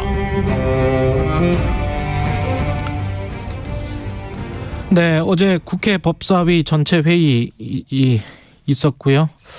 그 관련해서 전주에 지금은 국민의힘 의원 법사위 위원 전화로 연결돼 있습니다. 안녕하세요. 네, 안녕하세요. 반갑습니다. 전주입니다. 예, 어제 법사위 분위기가 좀 심각했습니까? 어땠습니까? 예, 아무래도 검수완박 법안에 대해서 예. 민주당과 또 국민의힘 의원들의 좀 질의가 있다 보니까 예. 굉장히 좀 무겁고 예. 또한 좀 낯선 부분도 있었습니다. 예, 어떤 내용들을 주로 다뤘나요? 그러니까 검수완박 이제 법안이 법무부 소관의 법안이거든요. 예. 네, 그래서 이 법안에 대해서 이제 박범계 법무부 장관을 상대로 이 법안에 대해서 이제 어떻게 생각을 하는지, 또한 뭐 시급한 처리에 대해서는 또 어떻게 생각을 하는지, 뭐 그러한 것을 이제 집중적으로 여야가 이제 물었습니다. 예. 그리고 뭐 그 중에서 또 박범계 법무부 장관이 좀 국민의힘의 의원들이 좀 질문에 좀 낯선 반응을 좀 보이기도 했었는데요. 예. 이게 결국은 문재명, 이게 문재인 대통령과 이제 뭐 이재명 지사 뭐 지키기 법 아니냐, 예. 문재명 지키기 법 아니냐, 예. 이제 그러한 좀 질문에 대해서는 그러면은 문재인 대통령 수사라는 거냐, 그런 좀 감정적인 그 반응도 좀 보이고 그랬습니다. 그래서 법사위가 예. 사실 뭐 저희 21대 국회에 들어와서 항상 이렇게 긴장감과 대립을 좀 해오던 곳인데요. 예. 마지막 정권 그 마무리가 되는 이 시점까지 그런 좀 여야 간의 이런 대립을 좀 보이는 좀 모습에 대해서는 저로서도 매우 안타깝게 생각합니다. 저도 TV에서 봤는데요. 그 부분 조수진 의원이 이제 문재인 대통령의 비리를 덮기 위해 검수완박을 서두르는 거 아니냐, 뭐 이렇게 이제 지적을 하니까 박범계 장관이 검찰이 문 대통령 수사하는 것이 마땅하다는 이야기냐, 뭐 이렇게 이제 되묻고 뭐 있는 과정이었는데 저는 좀 궁금했던 게 조수진 의원님이나 법사위 국민의힘 의원님들이 문재인 대통령의 비리, 국민들이 모르고 있는 비리를 좀 알고 있으면서 이렇게 질문을 하시는 거예요? 어떤 단초가 있는 겁니까, 이 질문에? 저희가 주장하는 것은 결국은 문재인 정부의 권력형 비리를 덮기 위해서 예. 이렇게 서둘러서 검수완박법을 통과시키려고 한다는 거죠. 아, 일반론을 말씀하시는 거예요? 예. 예. 저희가 수사 정보가 있다거나 예. 아니면은 뭐 수사 동향을 저희가 알 수가 없는 상황인데 예. 그런 것을 좀 알 수가 없는 상황에서 그런 이야기를 한 것은 할 수는 없는 것이죠. 그래서 예. 원론적인 이야기를 이제 한 것이고 예. 그 부분에 대해서 오히려 박범계 법무부 장관의 이러한 좀 감정적인 오히려 태도는 예. 오히려 이 법에 저희가 결국은 이 권력형 비리 문재인 정권 아래에서의 권력형 비리, 뭐 울산시장 선거 개입 사건이랄지, 뭐 라임 옵티머스 사건이랄지, 그리고 아직도 실체를 밝히지 못하고 있는 대장동 게이트 사건이랄지, 예. 근데 이런 부분을 서둘러서 덮으려는 이제 시도가 있는 것 아니냐가 하는 충분한 이러한 세석을 낳게 하는 이러한 태도였습니다. 다시 한번 말씀드리지만 어제 박범계 장관의 그 답변에서 이제 뭐라고 좀 유의미한 내용을 좀 이야기했는데요. 예. 그러니까 본인도 이 법안이 결국 70년간 이어온 형사사법 체계를 굉장히 크게 바꾸는 내용이잖아요. 그래서 이런 법안을 이제 개정하기 위해서는 충분한 논의가 필요하다. 법무부 장관도 이런 얘기를 했습니다. 결국은 바꿔서 해석을 해보면 이렇게 서둘러서 처리할 것이 아니라 이 법이 왜 검찰의 수사권을 뺏어야 되는지 검찰은 왜 기소만 그동안 해왔던 수사권과 기소권의 이 양 바퀴 중에서 수사권이라는 이 한 바퀴를 빼고 그리고 기소권이라는 한 바퀴로만 움직여야 되는 조직이 되는 것이 예. 그리고 이로 인해서 수사권이 그래서 하루아침에 공중으로 뜨게 됨으로써 이루어지는 이러한 부작용이나 이로 인한 피해는 없는 것인지 예. 이러한 것에 대한 충분한 사회적 논의가 필요하다는 것이죠. 그래서 아니 네. 의원님 그러니까 제가 볼 때는 지금 의원님 말씀하신 것 중에 충분히 이제 시간 유예를 갖고 이거를 잘 해보자 이거는 국민들이 다 이해할 것 같은데 그 부분 있잖아요. 방금 전에 이제 박주민 의원도 그러면 중수청이랄지 뭐 경찰청장이 윤석열 정부의 경찰청장이고 그리고 중수청을 만든다고 해도 윤석열 정부 건데 거기에서 문재인이나 이재명 비리를 수사를 안 하겠느냐. 그런 어떤 상식적인 의문이 들고 이게 지금 그리스 스타트님이라는 분도 청취자 질문을 해 주셨는데 검증되고 확인한 사실에 대해서 말을 해야지 추측만으로 반대를 하는 게 맞는가. 그래서 문재인 이재명 비리 수사를 막기 위한 검수완박이다. 지금 민주당이 하는 게. 그것보다는 충분히 지금 유예 기간을 두지 않고 지금 이 시점에 하는 거는 문제가 있는 것 아닌가. 이게 훨씬 더 설득력이 있지 않을까요? 어떻게 보세요? 저는 동전의 양면이라고 동전의 양면이다? 네, 지금 진행장께서 말씀하신 것처럼 이렇게 조속하게 처리할 필요가 없다. 지금 그 말씀은 공감을 하시잖아요. 그럼 뭔가 그렇게 조속하게 처리를 하지 말고 충분한 논의를 하는 게 좋은 건데. 근데 그거를 이제 서두를 걸까? 민주당 쪽은 분명히 의도가 있는 것이죠. 그게 의도가 있다는 겁니다. 왜냐하면 그 의도에 관해서는 민주당 쪽은 이제 이렇게 이야기를 하잖아요. 윤석열 대통령이 들어오면 거부권을 행사할 것이다. 그러니까 뭐냐면요. 이게 국민의힘이 여러 차례 제가 강조하는 건데 그 국민의힘은 어느 한 편을 봐주는 수사를 하라는 게 아닙니다. 그러니까 우리 쪽도 잘못이 있으면 수사를 받아야 되고요. 상대편도 잘못이 있으면 수사를 받아야 되고. 그건 당연하죠. 그런데 지금 현재 검찰은 그렇지 못하거든요. 그래서 그동안에 그 중요한 수사들이 모두 제대로 수사가 안 돼 왔죠. 그런데 윤석열 정부가 이제 되면 이게 이제 검찰이 수사의 정상화가 되게 되면은 당연히 수사받고 처벌받는 게 두렵지 않겠습니까? 그래서 대통령이 거부권 행사하기 전에 5월 10일 전에 이 법을 공포를 하려는 것이다. 그런 의도가 있는 것이죠. 이렇게 그 형사사법 시스템을 대변혁을 하는 것인데 예. 이것을 왜 이렇게 서두를 필요가 있겠습니까? 그래서 저희는 그런 저희가 있다고 보는 것이고요. 예. 만약에 저는 민주당에 이렇게 묻고 싶어요. 민주당이 그런 의도가 아니면 서두르지 마십시오. 예. 서두르지 마시고요. 진지한 논의를 한 다음에 법을 처리하면 됩니다. 그 사회적 공감대가 형성된 법을 어떻게 대통령이 거부권 행사하겠습니까? 서로 합의도 할 수 있을 것 같은데 왜냐면 합의가 안 되는 지금 그 부분이요. 이 형사소송법 체계가 완전히 바뀌는 건데 예. 아직 이 법안이 지금 민주당에서 만들고 있답니다. 지금 12일에 당론으로 없애자, 수사권 없애자, 검찰 수사권 없애자 이렇게 당론 채택하고는 예. 거기에 맞게 형사소송법 개정을 해야 되거든요. 예. 지금 만들고 있대요. 그래서 다음 주에 이게 지금 국회에 제출이 된다고 합니다. 그러니까 뭐냐면 제가 어제 그래서 법사위에서 한 이야기는 아니 아이가 태어나기도 전에 출생 신고하는 것이다. 알겠습니다. 법도 안 만들고 지금 당론으로 하는 것입니다. 그게 정상적일까요? 저는 국민들께서 이러한 비정상적인 절차를 똑똑히 봐주시고 현명한 판단을 해주시라고 믿습니다. 예. 저희가 민주당이 그렇게 이 법에 대해서 국민의힘이 진지한 논의를 하자 이러한 것은 뭐 민변이나 참여연대에서도 얘기하는 거잖아요. 예. 그러한 여러 그 사회의 여러 단체들 또한 국민들의 소리에 귀 기울인다면 서둘러서 안 해야 되는 것이 이것이 지극히 정상적이죠. 그거를 가지고 본인들은 4월 말에 강행 처리하겠다는 방침을 정한 다음에 예. 거기에 대해서 국민의힘이 이런저런 비판하는 것은 듣지도 않고 따지지도 않고 이 법이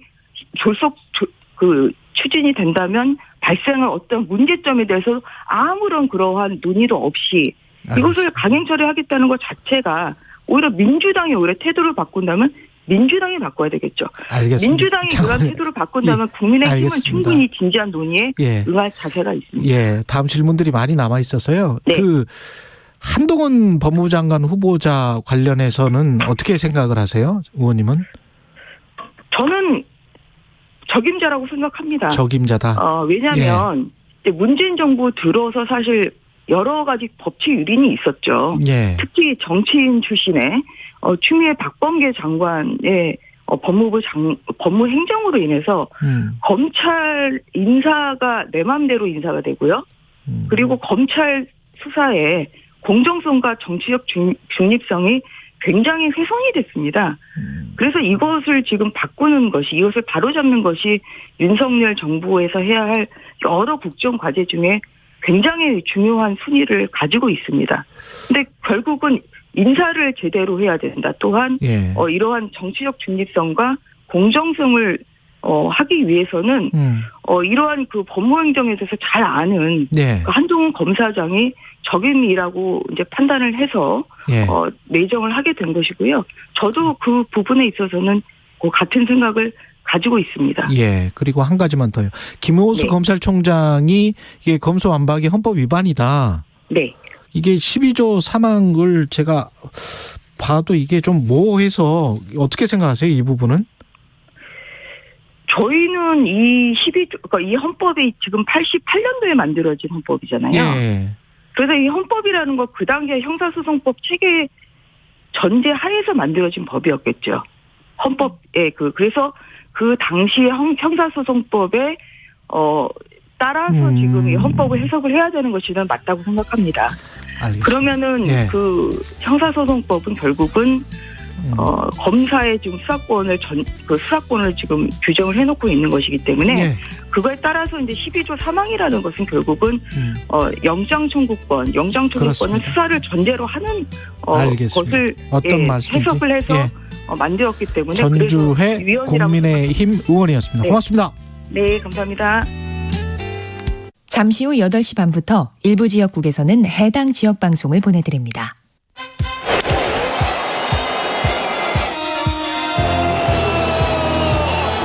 경제에 관한 궁금증을 시원하게 날려드립니다.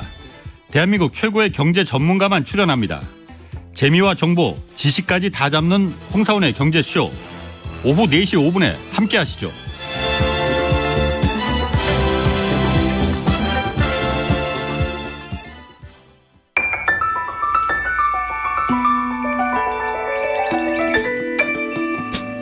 부족해도 괜찮아요. 실수해도 괜찮아요. 길을 잃어도 괜찮아요. 우리에겐 우리가 있잖아요. 매일 오후 5시 5분 주진우 라이브. 지금 시각은 8시 30분입니다. KBS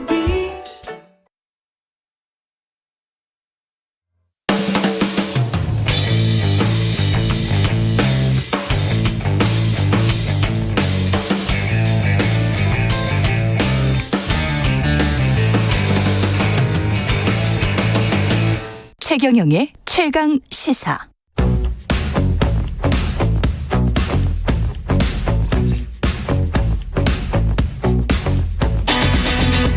심리로 들여다보는 세상 이야기. 뉴스는 십니다. 네, 정치, 경제, 사회 등 우리 사회의 다양한 이슈를 심리학적 관점으로 풀어보는 시간. 최경영의 최강시사 뉴스는 십니다. 아주대학교 심리학과 김경일 교수님 나오셨습니다. 안녕하세요. 네, 안녕하세요. 예, 오늘은 계절과 심리네요. 네, 계절. 예, 봄 되니까 좀 정말 살 것 같아요. 그 집 옆에 조그만한 뒷산이 있는데 네. 거기를 마스크를 쓰고 겨울에 다닐 때하고 봄에 다닐 때하고는 정말 차이가 나더라고요. 마스크를 썼어도 네네. 이게 정말 살 것 같구나. 꽃도 피고 뭐 푸릇푸릇하고 실록이 우거지고 그러니까 좋더라고요. 기분이 좋더라고요. 그럼요. 아무래도 인간도 자연의 일부니까 아무래도 위축되고 그다음에 조금 이동이 적어야 되는 겨울보다는 봄이 됐을 때 조금 더 화사하다는 느낌은 뭐 당연히 받는 게 뭐 어떻게 보면은 정상이라기보다는 보편적이겠죠. 어떤 계절을 좋아하십니까, 교수님? 저는 여름만 빼고 다 좋아하는 것 같습니다. 더위 많이 타요, 저. 저는 여름을 싫어하는 이유가 모기 때문에.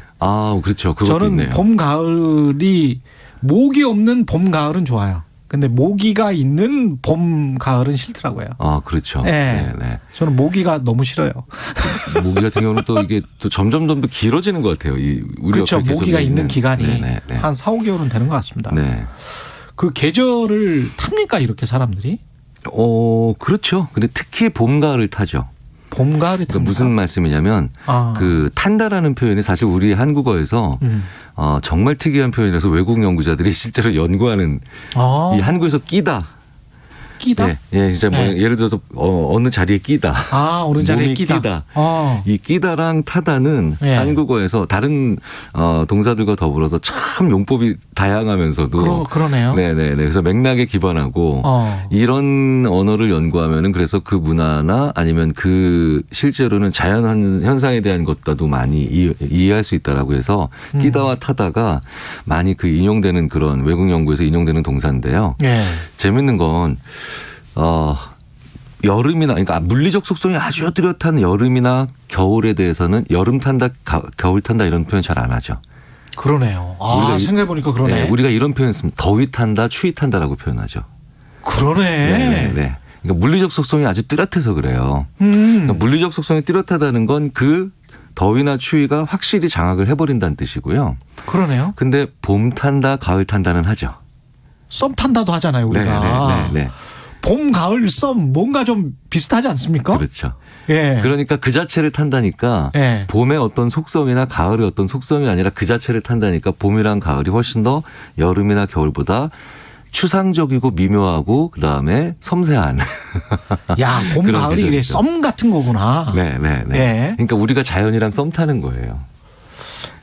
그럼 봄, 가을이 좋을 만하네요, 사람들한테. 그러니까 상당히 개인차가 많이 벌어지는 사람의 다양성이 그때 드러나게 되죠. 개인차가 큽니까, 그러면은? 그렇죠.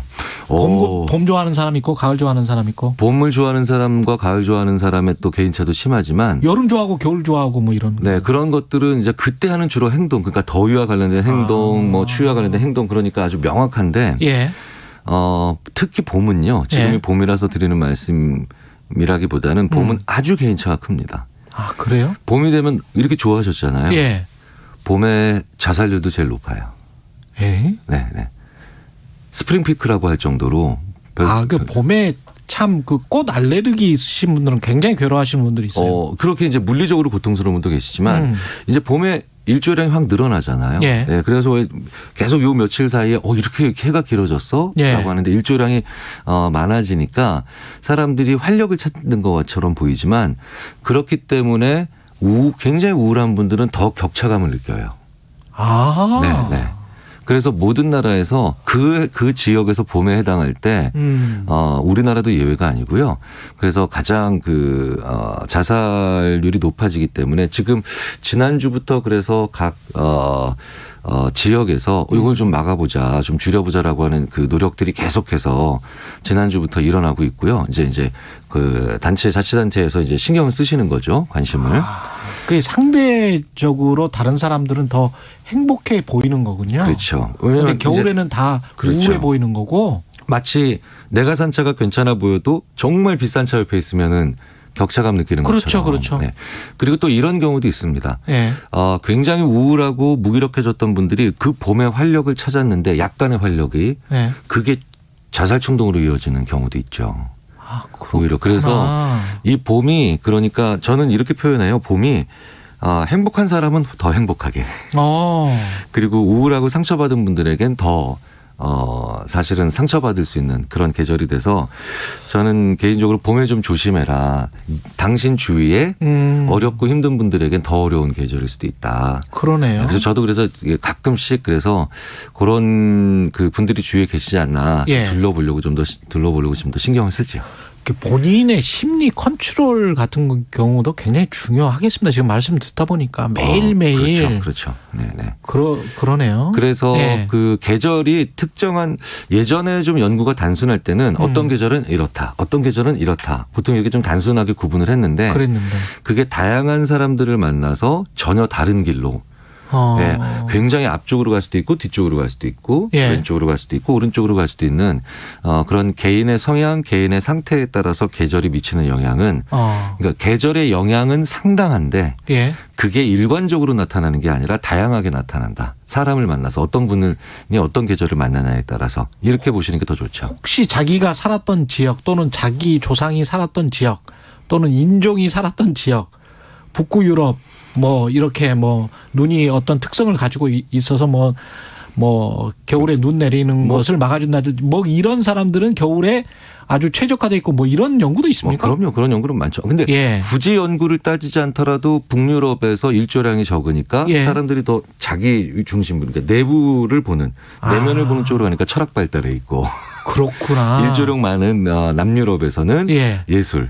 발달돼 있고. 그렇군요. 네, 그리고 이제 훨씬 더 발산적인 그런 그 형태들이 많이 발달돼 있는 것처럼 그러니까 우리의 사계절은 또 독특하게도 이 네 가지를 다 가지고 있죠.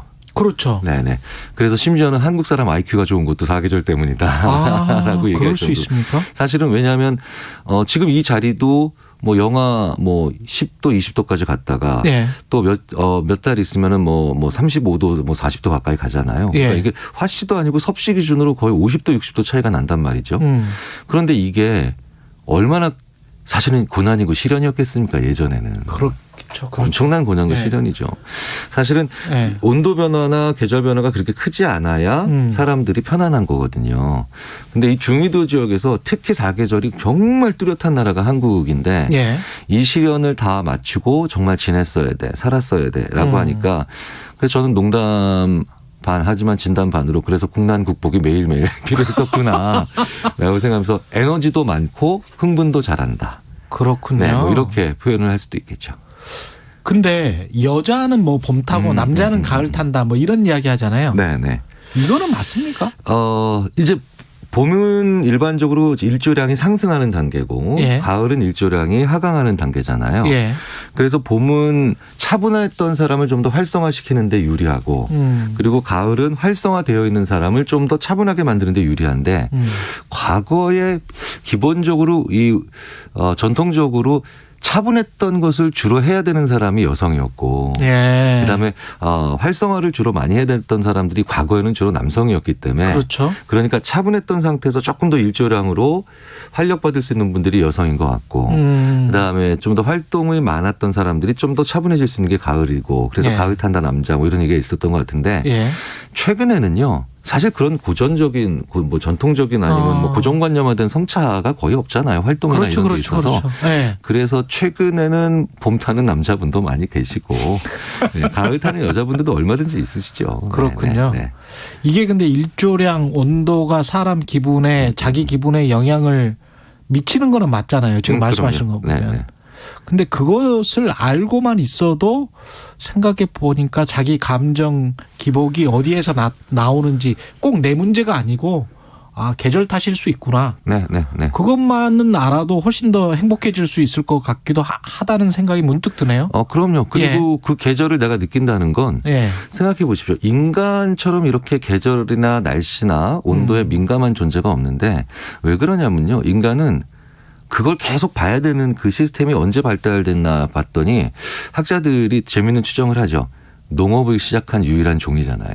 그렇지. 네. 그러니까 농업을 시작했다는 건 식량의 재배, 저장, 비축, 소비. 그러니까 1년 동안 내내 지켜봐야 되는 거예요. 네. 그러니까 다른 동물들은 그냥 필요할 때마다 수렵이잖아요. 수렵하고 그다음에 포식하는데 그렇죠. 다른 동물을 사냥하는데 인간은 계속해서 농업을 하면서 이걸 갖다가 지켜보는 순간에 그러니까 날씨의 변화가 내가 해야 될 일을 결정해 버리는 시스템이 된 거죠. 그러네요. 네. 그래서 진화의 역사에서 보면 우리는 난 계절 안 타. 라고 하면 어떤 학자분들은 농담으로 그러니까 호모사피엔스의 농업의 역사를 부정하는 그런 사람이냐. 그 전에 네안데르탈인 정도. 그렇죠. 그렇게 농담으로. 그러니까 날씨 탄다라는 게 어떻게 보면 우리 인간의 가장 중요한 특징. 계절 탄다라는 게 어떤 그런 민감해야 될 것들, 봐야 되는 것들을 제대로 보는 그런 사람으로 봐야 되지. 내가 뭐 불안하거나 아니면 내가 굉장히 감정적으로 문제가 있어서라고 보시는 거는 뭐 그렇게 비관적으로 보실 필요는 없을 것 같아요. 네. 그 과거에 왜 개발도상국 이론 같은 거 경제학에서 할 때 보면 지금 아까 말씀하신 것처럼 북유럽 일조량이 낮으니까 자기 성찰 많이 해보고 철학 많이 해보고 그러다 보니까 지금 같은 뭐 IT랄지 기술 쪽이랄지 첨단 지식산업 발달하고 가령 뭐 따뜻한 나라 쪽에 뭐 풍성하게 뭐가 많이 열리면 과일이 열리면 일을 안 하게 된다. 이게 진짜 맞는 말인가요? 근면성실도와 좀 관련이 있다는 연구는 많죠. 아무래도 날씨가 화창하고 자연이 많은 걸 이미 주고 있는 상태에서는 그렇게까지 많은 노력을 해야 될 필요는 없으니까요. 근데 근면성실하지 않다 하더라도 삶을 행복하게 즐기고 또 예술을 만들어내고 또 창조는 또 별개의 문제거든요. 자, 문제 해결이라든가. 자, 그렇기 때문에 이게 우열의 개념으로 보는 게 제일 안 좋은 것 같아요. 우열의 개념으로 보는 게. 더 중요한 건 그리고 우리나라는 그런 사계절이 다 있잖아요. 그렇죠. 뭐 정말 재밌는 연구 많죠. 되게 그 흐린 날, 우중충한 날 그런 날 집중력 좋아진다는 연구 많고 그리고 날씨가 화창한 날 창조성이 많이 새로운 아이디어가 많이 떠오른다는 얘기 많고 이러니까 내가 이 날씨나 계절에 의해서 왜 이렇게 자꾸 변하지? 라고 생각하지 마시고 제일 중요한 건 요 날씨 이 계절에 내가 잘했던 일, 잘 되는 일을 찾으시는 게 제일 좋습니다. 네, 잘 되는 일. 이 날씨 이 계절에 내가 잘했던 일, 뭐 잘 되는 일. 네, 예를 들자면은 가을 같은 경우에는 새로운 습관 만들기 최적의 계절이에요. 가을 같은 경우는 왜냐하면 날씨가 약간 하강 국면에 있으니까 내가 안 해봤던 걸 새로 시작해야 되겠다라고. 왜 날씨가 너무 좋기만 하면요. 그대로 유지하고 싶어지거든요. 그렇죠. 네, 그렇죠. 그래서 가을은 독서의 계절이다. 이것도 독서의 습관을 만들어 보기 좋은 계절이다라는 뜻으로 받아들이시면 되죠. 비 일조량 말씀하셨는데 비 같은 경우 있지 않습니까? 뭐 캐나다 밴쿠버랄지 영국이랄지 이런 데 비 많이 오는 데 있잖아요. 그게 어떤 사람들에게 영향은 어떻게 주나요? 비가 오는 것. 이 비라고 하는 것이 이제 소리까지 다 합쳐져서 과거 회상을 많이 촉진시킨다는 연구가 있습니다. 그러니까 미래 전망보다는 과거 회상을 더 많이 시켜준다는 연구들이 많거든요. 그러니까 한 번쯤은 비 오는 날 성찰의 시간을 가져보는 거 괜찮죠. 네. 근데 비라는 것 자체가 인간에게 재앙이라기보단 많으면 재앙이지만 기본적으로 농업을 촉진시키는 거기 때문에 상당히 많은 경우에 긍정적 차분함을 느껴요. 비 오는 날. 네, 그러니까 부정적 차분함보다는. 그래서 내 과거를 한번 긍정적인 미래를 위해서 한번 성찰해보는 시간을 가져본다. 그런 거는 굉장히 좋죠. 계절에 따라서 뭐 날씨에 따라서 기분이 들쑥날쑥하지만 또 인간이 잘 관리를 하면 된다. 그럼요. 그러니까 자기의 변하는 주기나 그 빈도나 이런 거에 따라서 좋은 일, 잘하는 일을 찾아서 배치해 놓는 게 훨씬 더 좋은 자세일 것 같아요. 네. 그 9449님 뉴스 듣다가 교수님 나오시면 위로받는 기분 좋아요 이렇게 말씀하셨습니다. 네, 감사합니다. 감사합니다. 지금까지 아주대학교 심리학과 김경일 교수였습니다. 고맙습니다. 네, 감사합니다. 이 시각 출근길 교통정보입니다. 오늘 금요일이라서 출근길 부담은 조금 덜 하실 텐데요. 몸은 힘드실 겁니다. 안전운전 계속 신경 써 주시고요. 한강을 따라서 이동하는 서울시내 상황입니다. 강변북로 구리 쪽으로 한강대교 부근에 사고가 있습니다. 방화대교부터 밀리면서 이 구간 통과하는데 35분 이상 필요하겠습니다. 같은 구간의 올림픽대로 행주에서 한강대교까지 어렵고요. 공항 쪽으로 가는 올림픽대로입니다. 암사에서 잠실 철교 쪽으로 작업 여파를 받고 있고 다시 한남에서 한강대교 쪽으로 정체가 이어지는데요. 한강대교 부근 1차로가 사고 때문에 막혀 있습니다. 경부고속도로 서울 방향 서울 요금소 부근 지나기 많이 답답하시죠? 승용차 사고를 처리 중이라 2km가량 영향을 받고 있습니다. 달래내에서 반포 쪽의 정체 계속되고 있습니다. KBS 교통정보센터에서 이현입니다. 최경영의 최강시사는 여러분과 함께합니다. 짧은 문자 50원, 긴 문자 100원이 드는 샵 9730. 어플 콩과 유튜브는 무료로 참여하실 수 있습니다. 네, 오늘이 4월 15일이고요. 내일이 4월 16일 세월호 사고 참사 발생한 지 8년째 되는 날입니다. 최근 세월호 유가족들과 아픔을 함께 나눈 두 분이 일기를 엮어 책을 한 권 출간했는데 고잔동 일기라는 책입니다. 네, 공동 저자 명지대학교 기록정보과학전문대학원 김익환 교수님 전화로 연결돼 있습니다. 안녕하세요. 네, 안녕하세요. 예, 고잔동 일기는 어떤 내용인가요?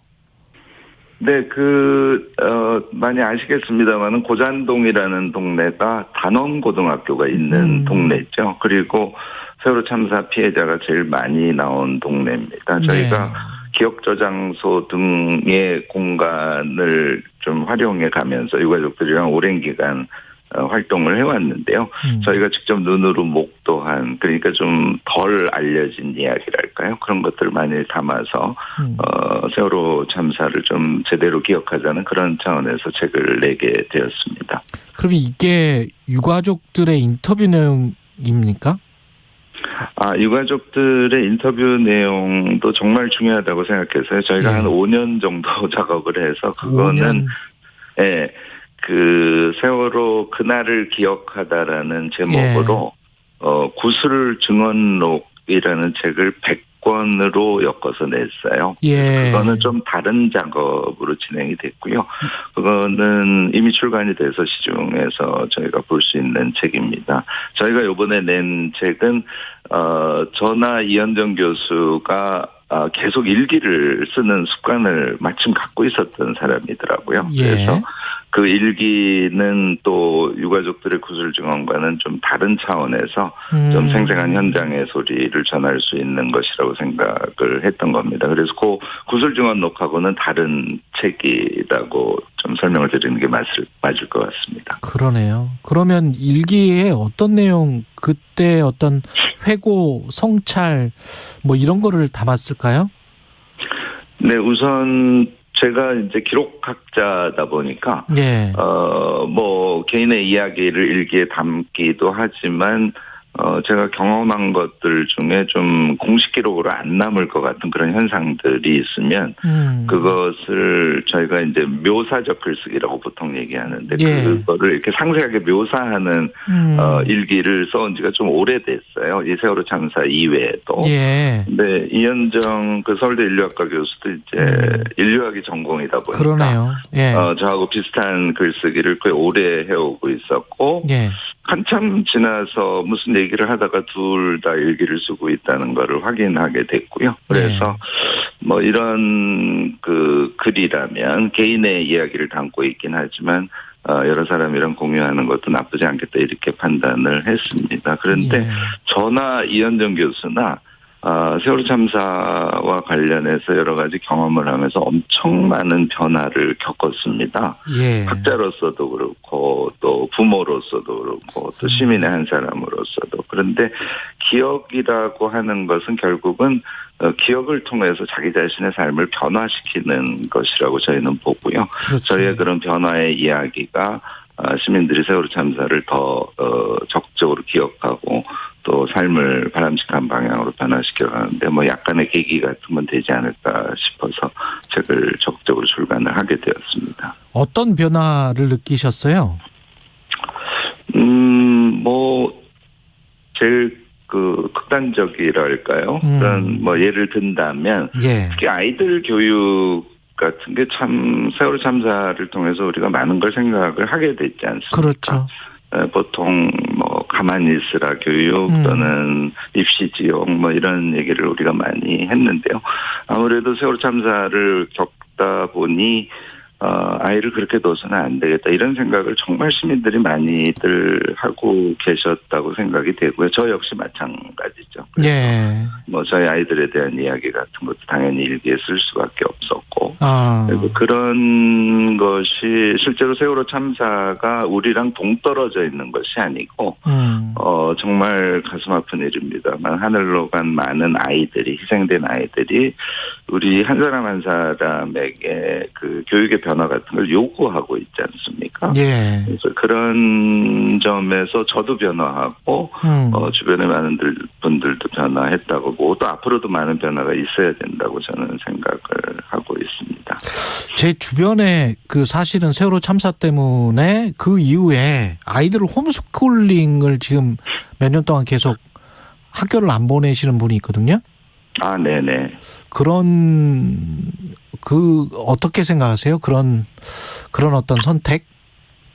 뭐, 아무래도 우리가 좀 이렇게 구조화된 사회 속에서 살아갈 수밖에 없는 그런 존재다 보니까 저는 쉽지는 않은 선택이라고 생각합니다. 그렇죠. 어렵죠. 근데 저는 뭐 좀 딴 얘기인데 그 경미 엄마라고 있는데요. 경미한테 이렇게 켈리도 글을 써서 그 액자에 만든 게 있더라고요. 그래서 그거를 제가 막 억지를 부려서 경미 엄마한테 받아서 저희 집 현관에 이렇게 그 경미에게 쓴 켈리가 항상 놓여져 있어요.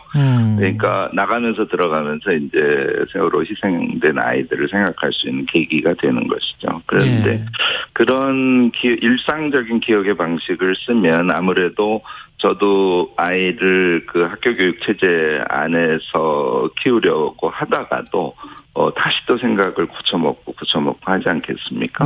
그래서 그런 좀 쉽지 않지만 입시족보다는 자기의 꿈을 좀 실현해가는 그런 교육을 하려고 하는 그런 노력들이 쌓여서 언젠가는 저희는 한국의 교육체계 자체도 좀 바뀌어갈 수 있다고 보고요. 아까 말씀하신 홈스쿨링 같은 시도들은 훨씬 더 적극적이고 그런 노력이라고 보여지고 저희로서는 박수를 치고 응원을 하고 싶은 그런 이야기라고 생각이 되네요. 세월호 사고가 너무 지나치게 정치 쟁점화돼서 가족들도 받는 상처들도 많았을 것 같고 세월호 유가족들의 아픔을 온전히 다 버듬어 줬다 우리 사회가 그렇게 보기도 힘들고요. 어떻게 보십니까? 네, 또 세월호 유가족들 주변에서 가까이 보면 예. 뭐 인원이 그렇게 많지는 않지만 그 아픔을 함께 보듬으려고 하는 많은 사람들이 계십니다. 그런 의미에서 우리 사회 참 건강한 측면을 갖고 있다고 저는 봅니다. 다만 지금 말씀하신 정치권의 움직임은 꼭 그렇지는 않았다고 뭐 역시 얘기할 수밖에 없지 않을까 싶고요. 일부 정치인들은 정말 유가족들의 가슴에 대못을 박는 그런 발언들을 서슴지 않고 했었었고요. 저는 사실은 더 큰 측면이랄까 더 기저에서 작동을 하는 것은 정치인들이 그 현장의 구체적인 아픔을 좀 잘 모르시는 것 같아요. 그러니까 법이나 정책 같은 것을 만들면 문제가 해결될 것이라는 그런 생각들을 하고 계신 건 아닌가 싶은데, 예를 들자면 세월호 특별법도 만들어졌고 사회적 참사의 특별법도 만들어져서 2번에 걸쳐서 세월호 참사 진상규명 작업을 했지 않습니까? 그런데 사실 이런 점도 잘 안 알려져 있어서 제가 가슴이 아픕니다만 거의 진상규명이 되지 않고 제자리 걸음을 하고 있거든요. 그 이외에도 그 세월호 유가족들이 지금 내일이면 8년인데 그냥 소시민적인 일상적 삶으로 못 돌아가고 계세요. 더 다른 차원에서 더 나빠지고 있거든요. 그러니까 이런 것을 파악하지 못한 채 정책을 만들어서 예산 지원하고 이렇게 하고 이제 손을 놔버리시니까 유가족들은 시간이 지나면 지날수록 그 정치권이나 세상에 대해서 더 많은 원망을 하게 되는 것이죠. 그래서 이런 문제가 좀 해결이 돼야 정치권이 유가족들에게 아까 말씀드린 대로 뭐 가슴에 대못을 박는 그런 일을 하지 않게 되지 않을까 저는 그렇게 보고 있습니다. 앞으로도 세월호와 관련해서 계속 기억하고 기록하는 그런 작업을 해나가실 예정입니까? 네, 그 4.16 기억자장소라고 있습니다. 그게 현재 그 도원 엄마라고 이지성 씨 유가족분이 소장을 하고 계시고요. 뭐 재강 엄마, 고은 엄마 이런 유가족들이 직접 운영을 하고 계신데 갖고 계신 그 기록이 한 40여만 건 됩니다. 엄청난 양이고요. 또 아까 말씀드린 그날을 말하다라는 100권의 그 구슬증언 녹두 책으로 냈고 또 그리운 너에게라고 그 유가족들 한 110명이 육필로 쓴 아이에 대한 편지 같은 걸 책으로 또 엮어내기도 하고요. 뭐 그런 작업을 그동안 굉장히 적극적으로 해왔음에도 불구하고 세월호를 의미 있게 기억하는 데에 우리가 충분히 활동을 했는가 뭐 이런 그 또 자성들을 하고 계셔서요. 앞으로도 그런 기억을 잘 엮어내서 콘텐츠 뭐 책 이런 거로 만들어서 사람들이 세월호를 다 더 잘 기억할 수 있도록 노력을 지속하리라고 생각합니다. 명지대학교 기록정보과학전문대학원 김익환 교수님이었습니다. 고맙습니다. 네, 감사합니다. 산불의 중심 불기둥 높이는 20에서 30m, 중심부 온도는 1200도씨, 주변 연기만도 600도씨에 이릅니다. 산불 발견 시에는 첫째 119 신고, 초기 산불은 초기에 진압해야 합니다. 외투 등으로 두드리거나 덮어서 재빨리 끕니다. 산불은 산악형 산림에서 평지보다 8배 정도 빠르게 퍼지며 위를 향해 올라옵니다.